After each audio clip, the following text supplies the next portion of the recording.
Queridos irmãos, recebam a paz do Senhor Jesus Cristo. Que bom ter você mais uma vez aqui comigo para mais uma videoaula da EBD, Escola Bíblica Dominical, nesta feita lição dos jovens. Nós estamos aí nesse terceiro trimestre de 2025 com esse tema, essa proposta maravilhosa, a liberdade em Cristo.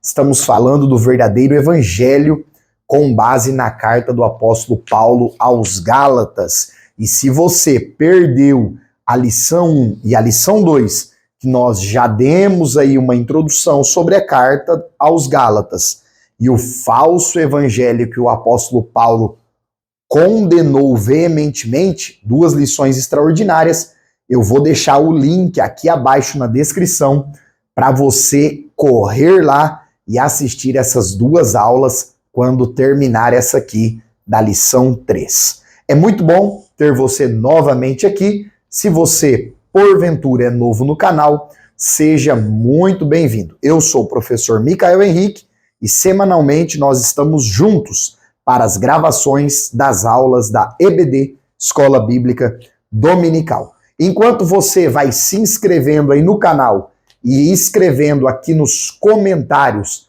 de que parte do Brasil, do mundo, de que cidade você é, eu vou trazer aqui para a lousa, turma, a nossa proposta de hoje, que é a lição de número 3. Nós vamos falar sobre Paulo e a sua chamada. Queridos, quero chamar aí a sua atenção para a proposta dessa lição. O que seria uma chamada? O que é um chamado? O que é receber uma chamada de Deus? Como nós poderíamos definir uma chamada do Pai Celestial para a minha e para a sua vida? Tem muita gente que tem dúvida a respeito disso. E aqui nessa lição de número 3, onde nós vamos estudar o texto bíblico proposto, é o texto de Gálatas, capítulo 1, versos 11 ao 24, nós vamos ver que o apóstolo Paulo é alguém que tem convicção plena da chamada que Deus lhe deu. Ele não é alguém que está titubeando. Será que Deus me escolheu? Será que não me escolheu? Não. O apóstolo Paulo está convicto da chamada que recebeu de Deus, do propósito que Deus estabeleceu para a sua vida. Diga para mim, há algo que queima, que arde no seu coração, no qual você pode estar inclinado a servir a Deus e a sua igreja? Existem pessoas que o seu coração arde para trabalhar com crianças. Outros, isso acontece para trabalhar nas ruas. Outros, isso acontece para servir de maneira social. Eu gosto de trabalhar com idosos, eu gosto de trabalhar na cozinha, eu gosto de trabalhar com limpeza. E nós precisamos entender que no reino de Deus não há maiores nem menores.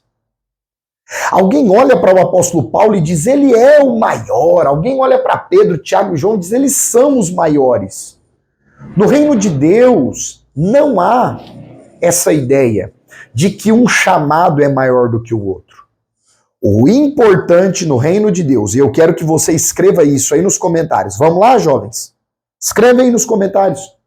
O importante no reino de Deus é fazer com excelência o que Deus nos chamou para fazer. Não há maiores nem melhores. Não há chamados mais relevantes e menos relevantes. Todos fomos escolhidos por Deus para servi-lo e servir a sua noiva, a igreja, a noiva de Cristo. Portanto, façamos, nos dediquemos, nos entreguemos com o nosso melhor para a glória do nome de Jesus e crescimento e edificação da igreja de Cristo. Pois bem, O apóstolo Paulo não era muito, irmãos, de falar de si. Não era uma característica. Todavia, os judaizantes da carta aos Gálatas querem descredibilizar o ministério paulino. Então, o que está acontecendo? Os judaizantes, eles querem descredibilizar a mensagem de Paulo, a pregação do Evangelho de Cristo, lembrando de quem Paulo era. E aqui tem um detalhe importante que eu quero que você leve para a sua turma. Você que é professor, que já faz parte, já sabe, hein, ó. Faça os seus rabiscos, as suas anotações. Eles querem descredibilizar o ministério de Paulo para desqualificar o poder do evangelho que Paulo prega. E nós precisamos nos atentar a isso. A Bíblia nos manda a lembrar quem éramos, para agradecer a Cristo pelo que Ele fez nas nossas vidas.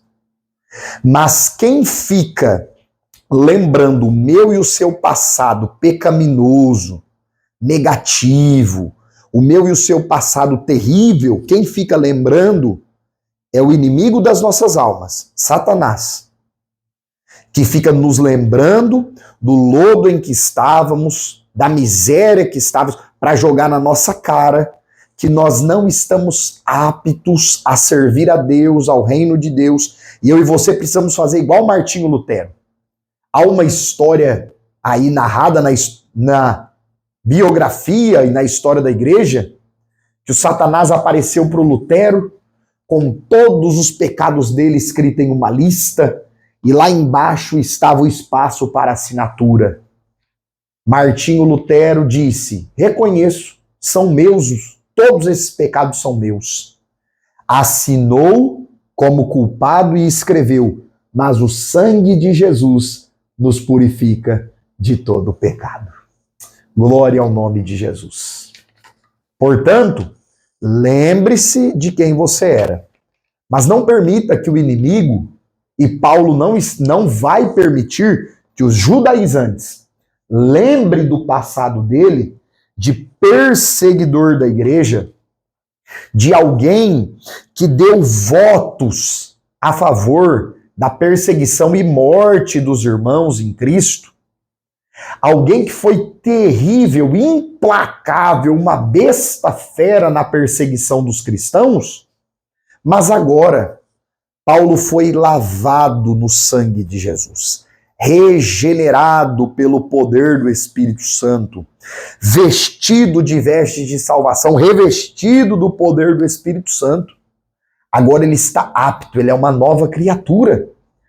Portanto, ele está apto a pregar o Evangelho de Cristo Jesus. Evangelho esse que ele vai pregar, e ele não quer impressionar os Gálatas. Ele quer apenas revelar e defender a graça de Deus, a graça de Cristo proposta no Evangelho. É como se Paulo estivesse dizendo, e ele também falou ao rei Agripa, lá em Atos 26, ele está mostrando: a graça resgatou esse miserável, o Saulo que eu era. Perceba, ó rei Agripa, perceba, ó Gálatas, o quão grande é a graça de Deus que resgatou até esse miserável que fala com vocês. Vocês estão achando que o meu pecado é grande demais? Pois bem, veja o escândalo da graça, porque a graça alcançou o miserável que Saulo era, os miseráveis que eu e você éramos, a graça de Cristo nos alcançou. Ele também ressalta nesse texto bíblico de Gálatas 1, 11 a 24, que recebeu a revelação do Evangelho da parte do próprio Jesus. Depois disso, vai para a Arábia, volta para Damasco, e depois de 3 anos, Paulo vai até Jerusalém, onde fica 15 dias. Detalhe interessante, em Jerusalém, ele encontra-se com Pedro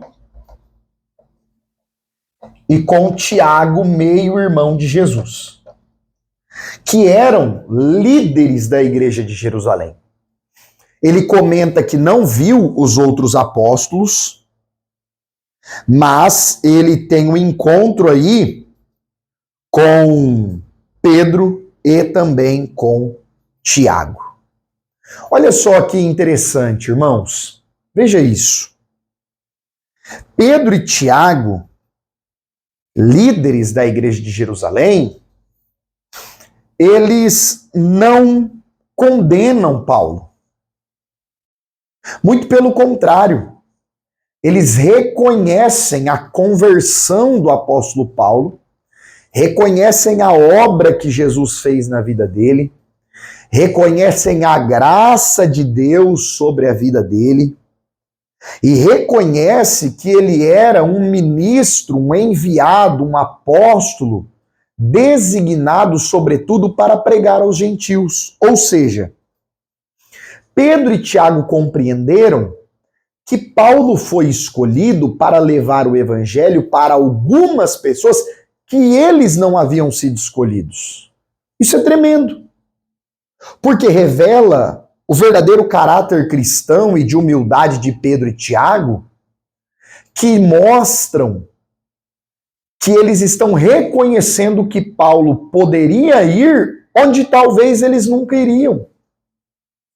E como isso é importante para nós na compreensão da chamada de Deus para cada um. Eu preciso respeitar o que Deus deu a você, você precisa respeitar o que Deus deu a mim. Nós precisamos respeitar o propósito de Deus na vida dos outros. É claro que isso não é arbitrário e aleatório conforme a cabeça ou a loucura de alguém que quer fazer o que a Bíblia não estabelece. Amém? Mas, guardada a orientação bíblica, os chamados que nós vemos na Bíblia, as escolhas de Deus para os seus servos e servas na Bíblia, quem sou eu para dizer, olha, você não pode ter uma chamada? Pedro e Tiago, autoridades na igreja de Jerusalém, não condenaram o chamado de Deus na vida de Paulo. Muito pelo contrário.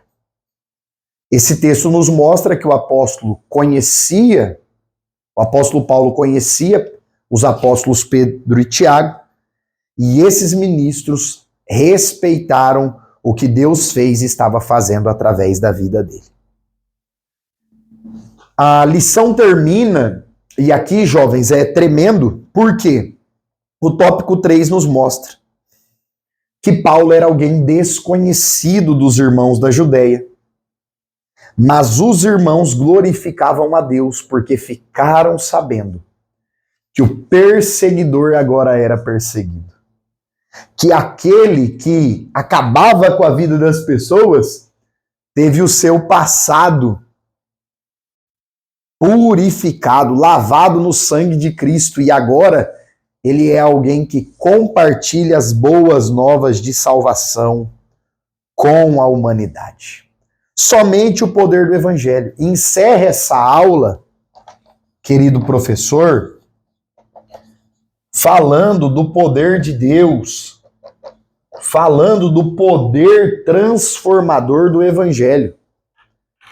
Visto que às vezes, nas nossas classes, há algum jovem, algum irmão, alguma irmã, que ainda tem dúvida, será que Jesus me recebeu mesmo? Será que Deus me amou tanto assim mesmo? Será que Deus vai ter uma chamada na minha vida? Eu fiz tanta coisa errada. É o poder transformador do Evangelho, que encontrou aquele homem no caminho de Damasco.